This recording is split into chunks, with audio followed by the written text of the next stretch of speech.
시간이 되었으므로 2023년 9월 25일 월요일 아침 예배를 시작하겠습니다. 다 같이 사도신경으로 우리의 신앙을 고백하겠습니다. 전능하사 천지를 만드신 하나님 아버지를 내가 믿사오며 그 외아들 우리 주 예수 그리스도를 믿사오니 이는 성령으로 잉태하사 동정녀 마리아에게 나시고 본디오 빌라도에게 고난을 받으사 십자가에 못 박여 죽으시고 장사한 지 사흘 만에 죽은 자 가운데서 다시 살아나시며 하늘에 오르사 전능하신 하나님 우편에 앉아 계시다가 저리로서 산 자와 죽은 자를 심판하러 오시니다. 성령을 믿사오며 거룩한 공예와 성도가 서로 교통하는 것과 죄를 사하여 주시는 것과 몸이 다시 사는 것과 영원히 사는 것을 믿사옵나이다. 아멘. 사랑과 은혜가 풍성하신 하나님 아버지, 하나님의 크신 사랑을 진심으로 감사드립니다. 오늘도 우리에게 새로운 하루를 허락하셔서 예배로 하루를 열 수 있도록 혹은 예배 드릴 수 있도록 도와주신 은혜 진심으로 감사드립니다. 하나님, 어제는 주일이었고 우리가 주일에 선포된 말씀을 통하여 한 주간 동안 살고자 결의하였습니다. 하나님, 그렇게 살 수 있도록 열매 맺을 수 있도록 성령 하나님께서 우리의 마음을 주관하여 주시고 늘 우리가 거한 그 자리에서 복음을 전파하고 하나님의 영광을 위하여서 최선의 삶을 경주하는 그러한 그리스도인이 될 수 있도록 성령 하나님, 우리의 삶을 주관하여 주시옵소서. 우리가 힘들고 지칠 때마다 하나님께서 우리와 체결하신 언약을 기억할 수 있도록 하시고 우리 주 예수 그리스도의 은혜 안에서 나날이 새로워지며 더욱더 겸손히 주를 섬기는 자 될 수 있도록 아름답게 성화되어 갈 수 있도록 주여 은혜 베풀어 주시옵소서. 하나님, 이 시간 간절히 바라고 하는 것은 심신이 연약한 우리의 지체들 위해 기도합니다. 하나님, 지금도 중환자실에 있는 우리 장경 집사님에게 함께 하시사 하나님 회복시켜 주시고 하나님 말씀 안에서 합력하여 선을 이룰 수 있도록 하나님 강권적으로 역사하여 주시옵소서. 하나님, 그 외에 여러 지체들도 심신이 연약한 가운데 있습니다. 하나님 도와주시사 여호와 라파 되신 하나님께서 그들의 질병을 치료하여 주시고 그들의 세포를 건강하게 만들어 주시옵소서. 경제적으로 궁핍한 지체들도 있습니다. 하나님, 그들의 곳간에 쌀을 허락하여 주시옵소서. 마음이 심란한 자가 있습니다. 하나님, 그리스도의 평강이 그의 삶에 거할 수 있도록 도와주시고 감사하는 삶을 통하여서 여러 많은 문제점들을 해결하고 보완할 수 있도록 은총 베풀어 주시옵소서. 하나님, 안수 집사 선거를 통과한 우리 강명순 집사님과 김원 집사님에게도 함께 하시사 더욱 섬기는 마음을 허락하시고 신앙의 모범을 보여서 하나님을 기쁘시게 하는 삶을 살 수 있도록 은총 베풀어 주시옵소서. 우리의 자녀들에게 함께 하시사 솔로몬의 지혜와 아브라함의 믿음을 주시고 요셉의 비전을 허락하시사 저들이 머리가 될진대 꼬리가 되지 아니하도록 저들의 삶을 축복하여 주시옵소서. 모든 말씀 우리를 죄에서 구속하여 주신 주 예수 그리스도인 받들어 감사하며 기도드렸사옵나이다. 아멘. 하나님 말씀 에스더 4장 15절에서 17절 말씀입니다. 에스더 4장 15절에서 17절 말씀 구약성경 제 성경으로 754쪽입니다. 에스더가 모르드게에 회답하여 이르되 당신은 가서 수산에 있는 유다인을 다 모으고 나를 위하여 금식하되 밤낮 3일을 먹지도 말고 마시지도 마소서. 나도 나의 시녀와 더불어 이렇게 금식한 후에 규례를 어기고 왕에게 나아가리니 죽으면 죽으리이다 하니라. 모르드게가 가서 에스더가 명령한 대로 행하니라. 다 행하니라. 아멘. 하나님, 이 말씀을 들어 사용하여 주시옵소서. 예수님의 이름으로 기도하였습니다. 아멘. 얼마 전 엘리베이터를 기다리면서 이렇게 있는데 제가 한 초등학교 아이에게 야, 오늘 날씨 참 쌀쌀하지 않니? 하고 물었습니다. 그러자 그 아이는 저를 보더니 글쎄요, 잘 모르겠는데요. 초등학생인데요. 라고 말했습니다. 그 아이의 대답을 듣고 좀 기분이 좀 묘했습니다. 글쎄라고? 그렇구나. 그 아이가 글쎄요라고 말한 의미는 아마도 정말 쌀쌀한지 쌀쌀하지 않은지 모르겠다는 의미일 테고, 혹은 귀찮게 그런 걸 왜 물어보세요? 라는 의미일 것입니다. 우리는 대답을 회피할 때나 확신이 안 설 때 보통 글쎄요라는 말을 씁니다. 그렇죠? 저는 이 글쎄요라는 말이 오늘날 우리 시대를 대변하는 하나의 화두라고 생각합니다. 우린 글쎄요라고 말하는 시대에 살고 있습니다. 어떤 사람은 이러한 사조를 포스트 모더니즘이라고 말합니다. 불확정적이고 우연과 모순이 판을 치는 시대. 바로 우리가 살고 있는 지금 이때가 그러한 글쎄요의 시대가 아닐까 싶습니다. 이런 시대에는 어떤 면에서 볼 때 열정이 없습니다. 오래전 30여 년 됐나요? 우린 6월 항쟁을 경험하면서 그 열정을 불지핀 적이 있습니다.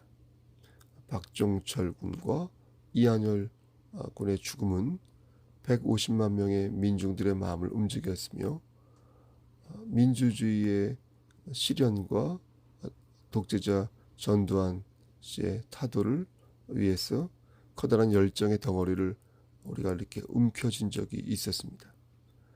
그러나 그러한 열정이 지금 남아있냐고 물어본다면 당시 당사자였던 386 세대, 이제 486 등등 586 물어봐도 아마 확답을 할 수 없을 정도로 열정이 사라진 게 사실입니다. 우리가 믿었던 민주주의의 정신과 우리가 믿었던 법의 정신은 인간의 탐욕을 거치면서 그 탐욕 속에서 그 본질을 잃은 지 오래이고, 그래서 희망을 잃고 말았습니다. 이제 우리는 다시 그 열정을 돌아봐야 합니다. 우리가 진정 먼저 가졌어야 할 거룩한 열정을 생각해 보아야 합니다. 거룩한 열정은 무턱대고 비벼대는 그런 어떤 성질의 것이 아닙니다. 그것은 내 능력으로서의 경험과 확신이 아닌 하나님께서 주시고 하나님께서 이미 그려주신 그 길을 따라 순종하면서 행하는 능력입니다. 내가 할 수 있다고 말하는 것도 주께서 할 수 있다고 말씀하셨기 때문이고, 주께서 이미 내게 그런 능력을 주셨고 그 능력이 하나님으로부터 왔음을 믿기 때문입니다. 능력은 주께서 주셨고 책임은 내가 지는 것입니다. 우리는 영적인 열정을 회복해야 합니다. 영적인 열정은 근본적으로 우리의 삶을 변화시킵니다. 만사가 귀찮고 내 자신이 너무도 미워질 때, 혹은 무기력함에 빠질 때 영적인 열정을 갖게 되면 어떻습니까? 우리의 삶은 독수리의 날갯짓같이 약동하는 힘을 갖습니다. 어느 것이 옳은 일인지 혼동될 때, 무엇을 해야 할지 잘 모르겠을 때 영적인 열정을 갖게 되면 그 답이 분명해집니다. 영적인 열정을 회복하는 일은 어떻게 보면 쉽다고 생각합니다. 마치 거머리처럼 내 인생에 붙어서 내 피와 전기를 빨아먹고 있는 해악한 것들을 제거하면 됩니다. 나를 지치게 하고 우울하게 하고 탐욕스럽게 만드는 것에서부터 과감하게 나를 떼어놓을 때 영적인 열정은 다시 회복되게 되어 있습니다. 하지만 우리는 연약한 인간인지라 그것을 행실로 옮기지 못할 때가 많습니다. 다 알고 있어도 한번 쭉 다른 것들을 경험해보고 싶은 욕망이 들곤 합니다. 세상을 푹 즐겨보고 싶고, 그래서 먼 훗날 나이가 지긋이 든 후에 하나님의 일을 하며 그때 하나님과 동행하겠다, 나이 들어서 그런 마음을 먹곤 합니다. 그래서 내 열정 안에 영적인 것이 아닌 다른 것들을 채웁니다. 돈을 채우기도 하고, 권력을 채우기도 하고, 어떤 새로운 꿈과 비전이라고 하지만 나의 미래와 나의 희망을 그곳에 채우려다 보니 깊은 절망과 낭망에 빠질 때가 있습니다. 기대한 만큼 실망도 클 때가 많습니다. 기대한 만큼 허탈함도 클 때가 많습니다. 내가 그것을 이루었든 이루지 못했든 간에 기대 뒤에 오는 그 느낌은 허망할 때가 거의 대부분인 것입니다. 어떤 사람은 말합니다. 그 허망한 마음이 오기 전에 빨리 새로운 계획을 세운다고 말입니다. 연극이 끝나면 다시 연극을 할 준비로 기획을 잡으면 됩니다. 하지만 그것이 궁극적으로 연극 같은 우리의 삶을 채워줄 방법이 아니라는 것을 우리는 잘 압니다. 우리의 삶은 일과 욕망으로 채워지는 게 아니라 오직 영적인 소망에 의해서만이 제대로 채워질 수 있음을 믿습니다. 어떤 분들은 비움의 신앙이라고도 말하는 것을 보았고, 또 어떤 분은 내려놓음의 신앙이라고도 말하는 것을 보았습니다. 우리의 믿음은 십자가의 믿음이고 저 하늘나라에 있음을 알아야 합니다. 그래서 비록 내가 매번 허망한 전철을 다시 밟더라도 우리의 이상과 우리의 비전을 주님께서 주신 그 소망에 둠으로써 우리는 진정 우리의 삶을 회복하며 다시 일어설 수 있는 것입니다. 물론 완벽하게 일어설 수는 없죠. 하지만 우리는 완벽하게 무너지는 것도 아닙니다. 하나님께서 우리를 붙잡고 계시므로 우린 넘어지더라도 아주 넘어지지 않습니다. 우리는 우리의 삶이 장차 예수 그리스도께서 이 땅에 오셔서 우리를 심판하시는 날 우리의 삶이 완벽하게 재현될 거라고 믿습니다. 그때 우리 주께서 잘했다. 너 정말 잘했다. 충성된 종아 잘했다. 사랑하는 나의 자녀들아, 이렇게 말씀하시며 우리를 칭찬해 주시고 많은 상급을 주실 것이라고 우리는 믿고 있는 것입니다. 다시 말씀드리지만 우리는 영적인 열정을 회복해야 합니다. 그러기 위해 용기와 지혜를 가져야 합니다. 저는 이스라엘 백성들을 구한 에스더의 모습, 그 모습을 통해서 그 지혜와 용기를 발견합니다. 에스더는 어떻습니까? 그야말로 지혜롭고 용기 있는 여성이었습니다. 지혜와 용기로 가득 찬 여러분 그녀의 모습을 상상해 보십시오. 그 모습은 정말로 사랑하지 않을 수 없는 그런 여성의 모습이었을 것입니다. 남성들은 여성의 미모를 궁극적으로 중요하게 생각하지 않습니다. 여성들도 마찬가지지 않을까요?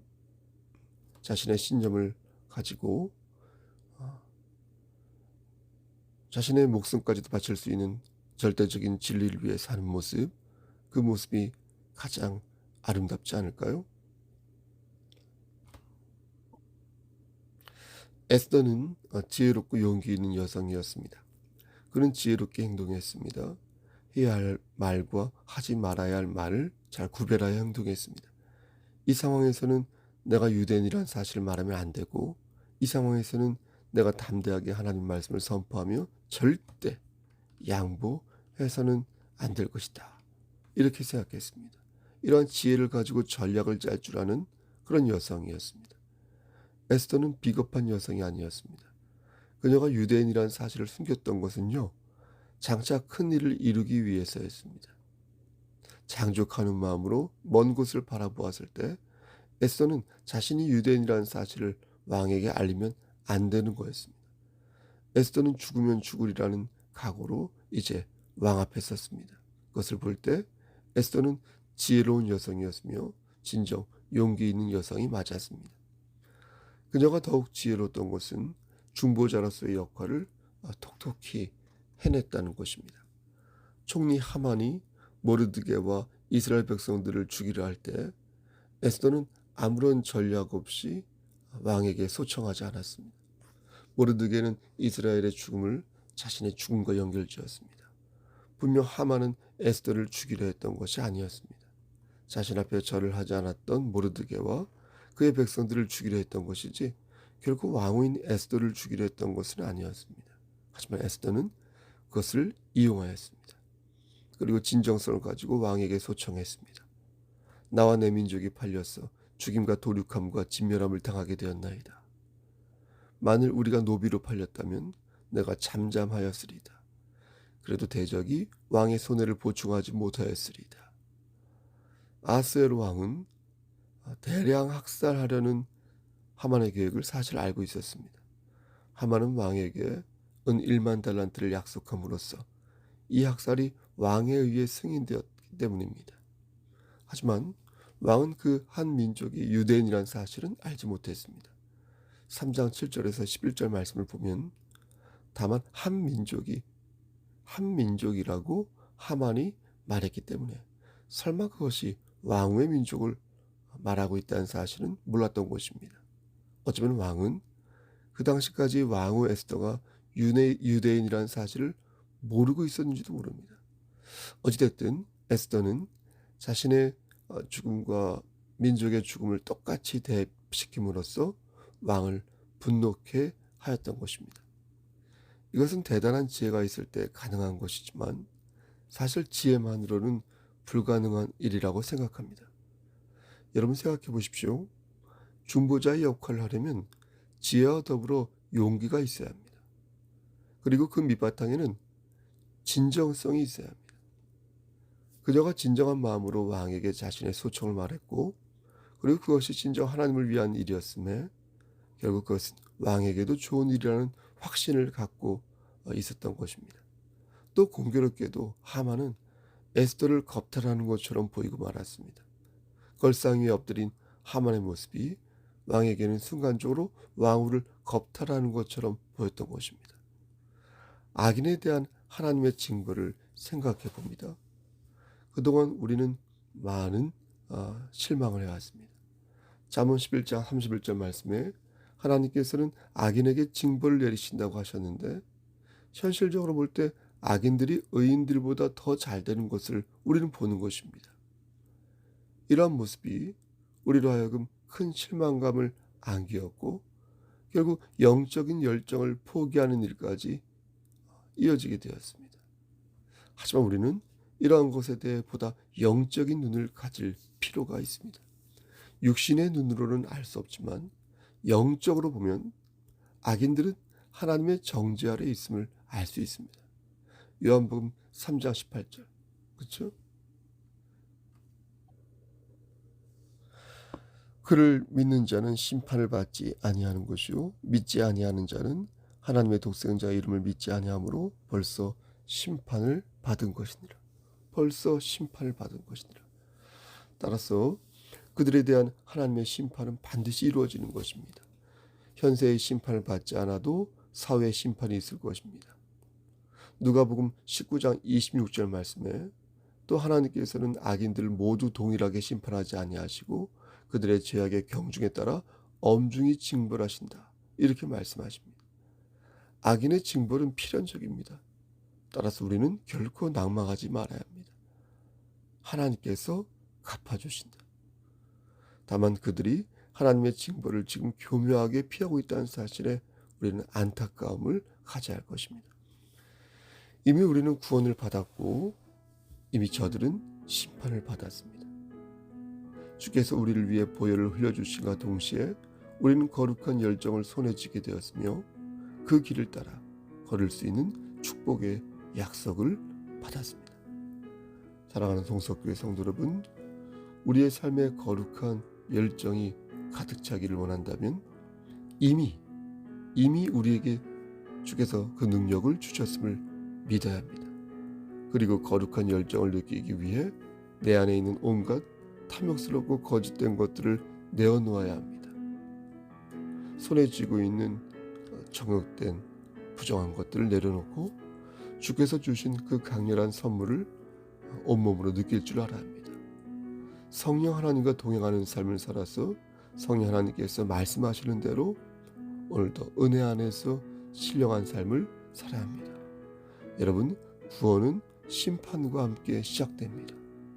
우리에게 주어진 아름다운 심판과 구원의 역사를 감사함으로 받고 그 안에서 진정 행복한 자유를 누리시기를 우리를 죄에서 구속하여 주신 주 예수 그리스도의 받들어 간절히 축원합니다. 아멘.